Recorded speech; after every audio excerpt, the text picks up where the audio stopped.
Hello everyone. सो लाया हूँ मैं आपके लिए इम्पोर्टेंट वो इंग्लिश के क्वेश्चंस जो आपके क्लास 10th के बोर्ड एग्ज़ाम में वेरी हेल्पफुल होने वाले हैं। और ये मैं आज 20 क्वेश्चंस दूंगा आपको, जिसमें grammar, prose, poetry and short story के क्वेश्चंस होंगे। और एवरी क्वेश्चन को मैं डिस्कशन करूँगा। और ये मेरे क्वेश्चंस जो प्रीवियस ईयर के जो एग्ज़ाम पेपर था उसमें से लिए गए हैं। तो इस वीडियो को पूरा देखें और सारे क्वेश्चंस को अटेम्प्ट करें। और एग्ज़ाम से पहले इस वीडियो को कम से कम 2 या 3 बार ज़रूर देखें। मेरी वीडियो का आज का पहला क्वेश्चन है कि read the passage carefully and choose the correct option to answer the questions that follow. यानी कि ये मेरा एक पूरा पैसेज है और इस पैसेज के बाद मेरे क्वेश्चंस दे रखे हैं। तो मेरे को ये पूरा पैसेज पढ़ने के बाद में ऑब्जेक्टिव टाइप के क्वेश्चंस मेरे को सेलेक्ट करने हैं। It is not luck but labor that makes a man. Luck, says an American writer, is ever waiting for something to turn up. Labor with keen eyes and strong will always turns up something. Luck lies in bed and wishes the postman would bring him news of a legacy. Labor turns out at 6 and with busy pen and ringing hammer lays the foundation of competence. Luck wines, labor watches. Luck relies on chance, labor on character. Luck slips downwards to self-indulgence. Labor strides upwards and aspires to independence. The conviction, therefore, is extending that diligence is the mother of good luck. In other words, that a man's success in life will be proportionate to his efforts, to his industry, to his attention to small things. It means ये हुआ कि यहाँ पर हमने ये paragraph read किया और read करने के बाद में नीचे दिए गए कुछ क्वेश्चंस हैं, उनका मैंने आंसर्स को सिलेक्ट करने की ट्राई किया। क्वेश्चन नंबर फर्स्ट है, one of the statements sum up the meaning of the passage. Sum up बोले तो एक तरह से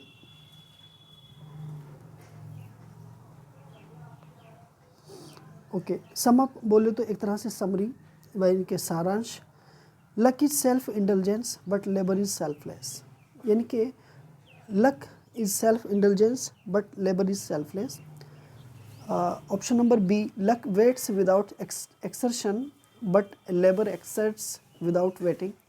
option number C, luck often ends in defeat but labour produces luck. Option number D, luck waits and complains without working while labor achieves success although it complains. तो पूरा passage पढ़ने के बाद, सारा कंक्लूजन निकालने के बाद में हमने ये जाना कि लक जो है वो वेट्स एंड कंप्लेंट्स करता है विदाउट वर्किंग, यानी काम के बिना जो है लक भाग्य जो होता है आदमी का, और वेट्स एंड कंप्लेंट्स वाइल, जबकि labour achieves success although it complaints, जबकि जो लेबर होती है आदमी की वो सफलता प्राप्त करती है चाहे ये कंप्लेंट्स ही क्यों ना करता हो। तो यहाँ पर जो ऑप्शन नंबर आपका डी बनेगा वो राइट ऑप्शन हो जाएगा पैसेज का। यानी कि ऑप्शन नंबर ए भी गलत हो जाएगा, ऑप्शन नंबर बी भी गलत और ऑप्शन नंबर सी भी गलत। तो आई होप ये बात आपको समझ आ गई होगी। Question number second, one of the statements is true about the passage. यानी कि पैसेज को मैंने रीड किया और रीड करने के बाद में मेरे को एक कंक्लूजन निकला कि कौन सा ऑप्शन करेक्ट है according to passage. Option number A, success is exactly proportionate to hard work. यानी कि जो सफलता है वो हार्ड वर्क के साथ में एग्जैक्टली आती है। Luck is necessary for success, यानी कि भाग्य ही सफलता के लिए ज़रूरी होता है। Success is depends only on hard work. जो सफलता है ना वो कठिन परिश्रम पर संघर्ष करती है। और expectation of good luck always meets with disappointment, या एक्सपेक्टेशंस जो गुड लक, अच्छे भाग्य की जो एक्सपेक्टेशंस होती हैं वो हमेशा निराशा ही के साथ मिलती हैं। तो यहाँ पर जो राइट ऑप्शन आपका होगा मे बी, ठीक है।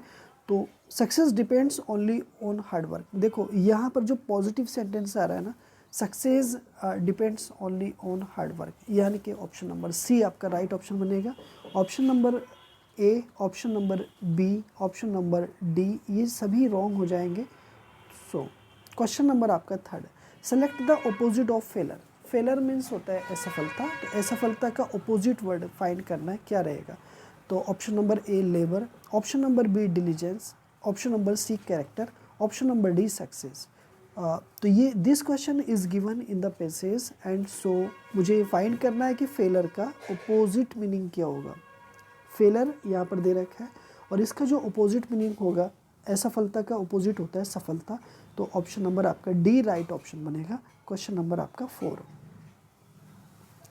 As soon as I reached the school comma the bell dot dot fill in the blank. तो जनरली यहाँ पे मेरे को बताना है कि एक तरह से फिल इन द ब्लैंक में मेरे को प्रॉपर वर्ड का यूज़ करना है। देखो एज सून एज एक कंजक्शन है, आई रीच्ड द स्कूल ये पास्ट टेंस है,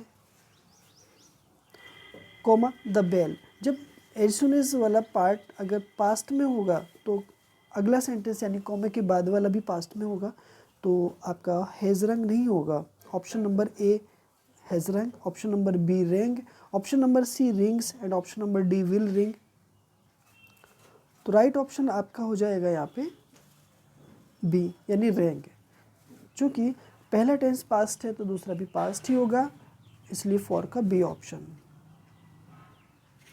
question number 5, he had to repent what he had done fill in the proper preposition. देखो प्रॉपर प्रीपोजिशन का यूज़ करना है मेरे को, और यहाँ पे मुझे एक प्रीपोजिशन को फिल करना है।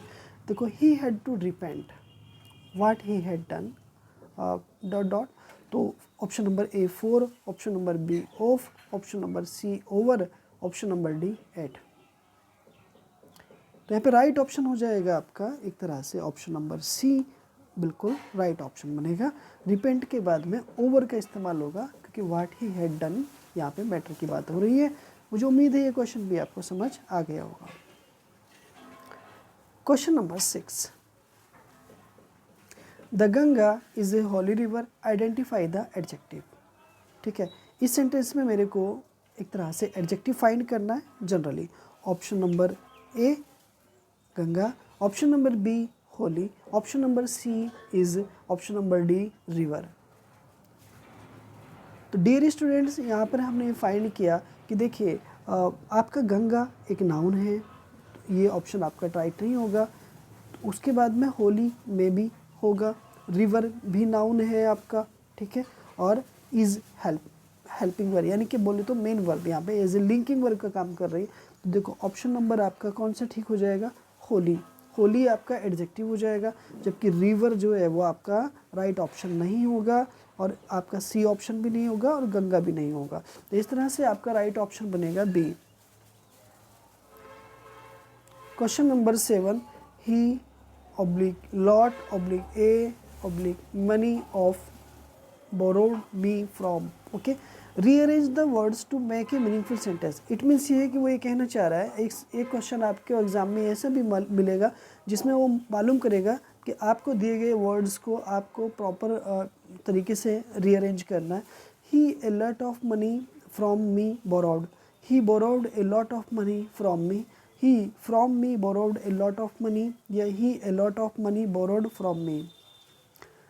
जनरली क्या होगा कि देखिए यहाँ पर हम जानते हैं कि यहाँ पर एक सब्जेक्ट होगा और सब्जेक्ट के बाद में वर्ब का यूज़ होगा। ठीक है, स्ट्रक्चर जो होता है वो सब्जेक्ट होता है, सब्जेक्ट और वर्ब और प्लस ऑब्जेक्ट, ये वाला एक रूल होता है। तो बेसिक तरीके से आप लोग सभी जानते हैं इसके बारे में। तो यहाँ पे देखो सब्जेक्ट ही हो गया, बोरोव्ड वर्ब हो गया, a lot of money from you आ गया। तो ऑप्शन नंबर आपका जो होगा बी वो राइट ऑप्शन बनेगा। बाकी के जो ऑप्शन है वो आपके क्रॉस हो जाएंगे यानी कि गलत हो जाएंगे। राइट, आई होप ये बात आपको समझ आ गई होगी। Question number 8, select the misspelled word. ठीक है, सेलेक्ट द मिसस्पेल्ड वर्ड। तो यहाँ से जो मिसस्पेल्ड वर्ड है ना उसको सेलेक्ट करना है। देखो receive, option number A BELIVE believe, option number B ACHIVEVE achieve, option number C RECEIVE receive, option number D DECEIVE deceive.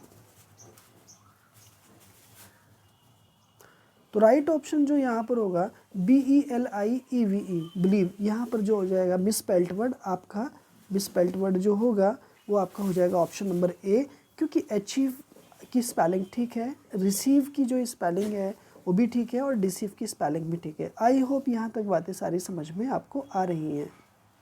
Read the passage carefully, option to answer the questions that follow. I knew that, यानी कि नीचे दिए गए passage को पढ़ना है और उसमें से कुछ आपको क्वेश्चंस दिए जाएंगे, वो आपको सेलेक्ट करने हैं।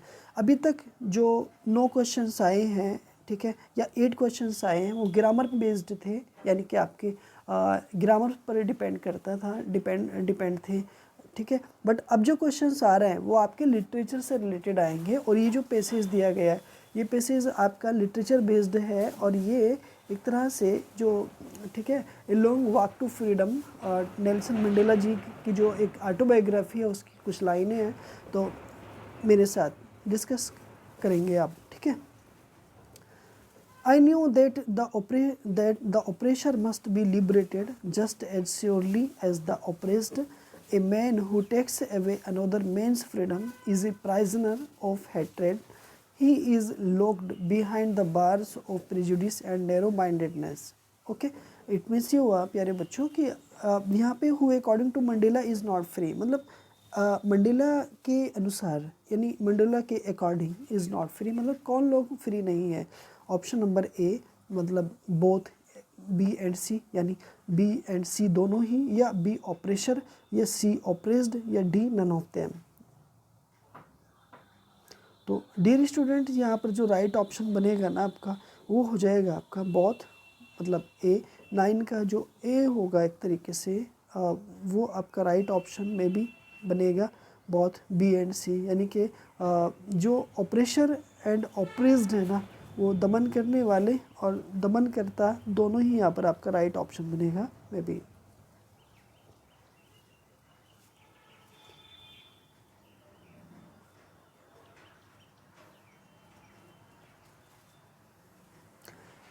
A man who takes away another man's freedom is fill in the blanks.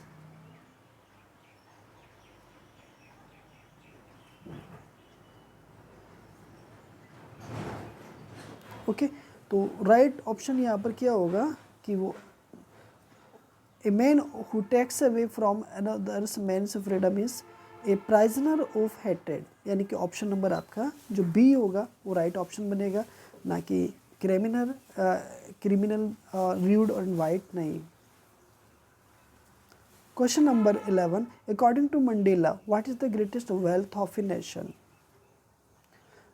Mandela ji के अकॉर्डिंग मतलब एक देश के, एक राष्ट्र की सबसे बड़ी संपत्ति कौन है। तो option number A gems, option number B diamonds, option number C people, and option number D minerals. तो राइट ऑप्शन हो जाएगा आपका ऑप्शन नंबर सी, यानी पीपल।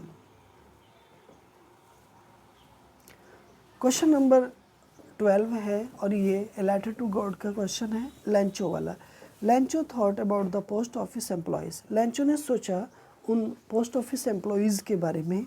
ऑप्शन नंबर ए कि वो ए र्यूड थे, ऑप्शन नंबर बी अनहेल्पफुल, या option number C a bunch of crooks, या ऑप्शन नंबर डी प्राउड। तो यहाँ जो राइट ऑप्शन हो जाएगा आपका वो हो जाएगा option number C, a bunch of crooks. Anne question number 3 Anne Frank के चैप्टर से लिया गया है, यानी कि ये डायरी वाला जो लेटर है, चैप्टर है प्रोज का, उससे ये क्वेश्चन आया गया, ठीक है। Anne wants to keep a diary, but Anne चाहती थी अपने पास एक डायरी को रखना। व्हाट इज़ द रीज़न, उसका रीज़न क्या था, कारण क्या था, उसे फाइंड करना है। She likes the idea of it, या शी लव्स टू राइट, या she has no close friends, या D option number D she wants people to read about her letter.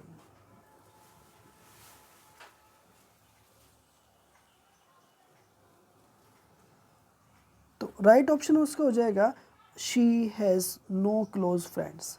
She has no close friends, यानी उसका कोई करीबी मित्र नहीं था, सो इसलिए वो अपनी डायरी रखना पसंद करती थी।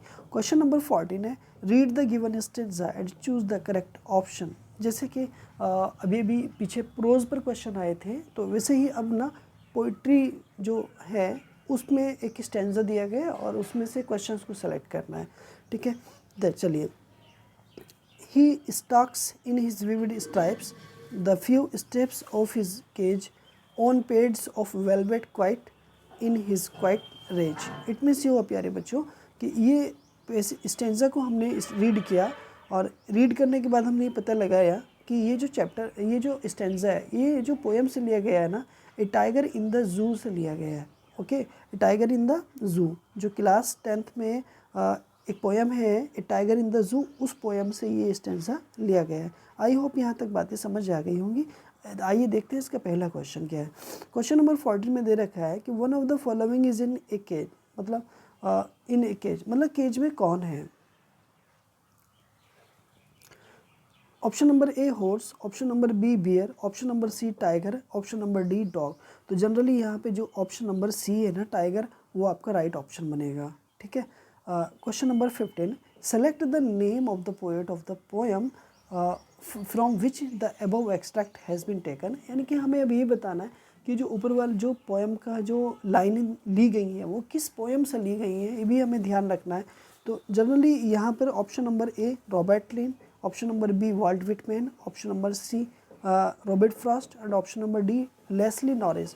तो जनरली यहाँ पे मैं आपको बता देता हूँ कि यहाँ पे जो ऑप्शन नंबर डी है लेस्ली नॉरिस, ये वो राइटर हैं, यानी कि इन्होंने ए टाइगर इन द जू को लिखा है, but he is the poet of the poem A tiger in the zoo. बल्कि यहाँ पे जो रॉबर्ट फ्रॉस्ट है उन्होंने एक तरीके से लिखा है, ठीक है, एक तरीके से जो डस्ट ऑफ स्नो है या the fire and ice, Walt Whitman ने एनिमल को लिखा है और रॉबर्ट लिन ने how to tell the wild animals में भी। ठीक है, जनरली आपको, मुझे उम्मीद है ये बातें आपको अच्छे से समझ आ रही हैं। क्वेश्चन नंबर 16 है आपका, हु वाज मिस्टर स्पैमफ्रे। मिस्टर स्पैमफ्रे यानी शॉर्ट स्टोरी से रिलेटेड है। 5 क्वेश्चंस आपके, है ना, आपका ठीक है, 5 क्वेश्चंस आपके शॉर्ट स्टोरी से रिलेटेड हैं। हु वाज मिस्टर स्पैमफ्रे यानी मिस्टर स्पैमफ्रे कौन थी। तो ए ट्रम्प ऑफ सर्जरी नाम की जो पहली ही स्टोरी है आपकी, उससे ये क्वेश्चन आया है। तो देखते हैं इस क्वेश्चन के अंदर, ऑप्शन नंबर ए वो एक नर्स थी, या option number B the maid वो एक सर्वेंट थी, या option number C caretaker थी, या option number D the mistress थी। तो राइट ऑप्शन आपका हो जाएगा ऑप्शन नंबर डी, वो एक मिस्ट्रेस थी। ठीक। Question number 17, select was thief in the story. The thieves story मतलब एक स्टोरी है द थीफ्स स्टोरी, बड़ी इंटरेस्टिंग स्टोरी है जिसके अंदर रस्किन बॉन्ड ने बड़े ही मतलब प्यार से या बड़ी खूबसूरत अंदाज से इस स्टोरी को बनाया है, लिखा है। और इस स्टोरी के अंदर एक थीफ है जो जैसे कि टाइटल से ही पता लग रहा है, और उसका नाम एज ए, ठीक है, क्या है। Option number A Suresh, option number B Anil, option number C Hari Singh, option number D Mangal Pandey. तो जनरली यहाँ पे उसका नाम है एक तरीके से Hari Singh. Option number C आपका right option. Question number 18, Richard Ebright was a oblique an dot dot fill in the blank. Option number A singer था, ऑप्शन नंबर बी इंजीनियर था, ऑप्शन नंबर सी साइंटिस्ट था, option number D actor थे। तो Richard a bright जो थे वो एक क्या थे, एक